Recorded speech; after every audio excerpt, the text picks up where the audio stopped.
The husband who was to mind the house.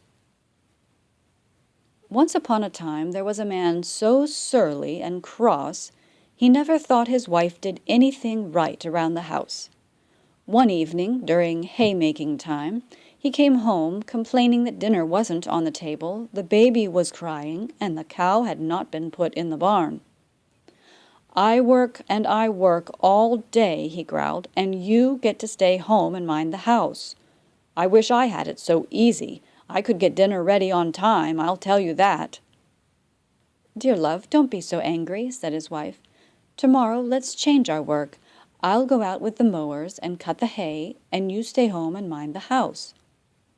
The husband thought that would do very well. "I could use a day off," he said. "I'll do all your chores in an hour or two and sleep the afternoon away." So, early the next morning, the wife put a scythe over her shoulder and trudged out to the hayfield with the mowers. The husband stayed behind to do all the work at home. First of all, he washed some clothes, and then he began to churn the butter. But after he had churned a while, he remembered he needed to hang the clothes up to dry. He went out to the yard and had just finished hanging his shirts on the line when he saw the pig run into the kitchen. So off he dashed to the kitchen to look after the pig, lest it should upset the churn. But as soon as he got through the door, he saw the pig had already knocked the churn over. There it was, grunting and rooting in the cream, which was running all over the floor. The man became so wild with rage he quite forgot about his shirts on the line, and ran at the pig as hard as he could. He caught it, too, but it was so slippery from all the butter, it shot out of his arms and right through the door. The man raced into the yard, bound to catch the pig no matter what, but he stopped dead in his tracks when he saw his goat. It was standing right beneath the clothesline, chewing and chomping at every last shirt. So the man ran off the goat and locked up the pig and took what was left of his shirts on the line. Then he went into the dairy and found enough cream to fill the churn again, and so he began to churn, for butter they must have at dinner. When he had churned a bit, he remembered that their cow was still shut up in the barn and had not had a mouthful to eat or a drop to drink all morning, though the sun was hot. He thought it was too far to take her down to the meadow, so he decided to put her on top of the house, for the roof, you must know, was thatched with grass.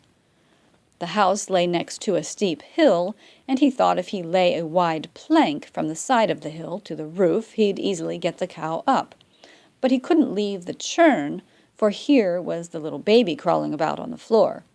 "If I leave it," he thought, "the child is sure to upset it." So he put the churn on his back and went out with it. Then he thought he'd better water the cow before he put her on the roof, and he got a bucket to draw water out of the well. But as he stooped down at the brink of the well, the cream ran out of the churn, over his shoulders, down his back, and into the well. Now it was near dinner time, and he didn't even have any butter yet. So as soon as he put the cow on the roof, he thought he had best boil the porridge. He filled the pot with water and hung it over the fire. When he had done that, he thought the cow might fall off the roof and break her neck, so he climbed onto the house to tie her up.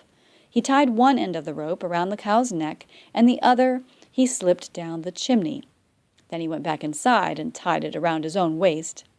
He had to make haste, for the water now began to boil in the pot, and he still had to grind the oatmeal. So he began to grind away, but while he was hard at it, down fell the cow, off the housetop after all, and as she fell, she dragged the poor man up the chimney by the rope. There he stuck fast, and as for the cow, she hung halfway down the wall, swinging between heaven and earth, for she could neither get down nor up. Meanwhile, the wife, who was out in the field, waited and waited for her husband to call her home to dinner. At last she thought she had waited enough, and went home.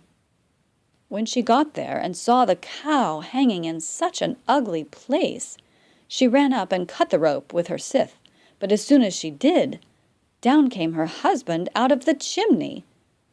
So when she went inside the kitchen, she found him standing on his head in the porridge pot. "Welcome back," he said, after she had fished him out. "I have something to say to you." So he said he was sorry, and gave her a kiss, and never complained again.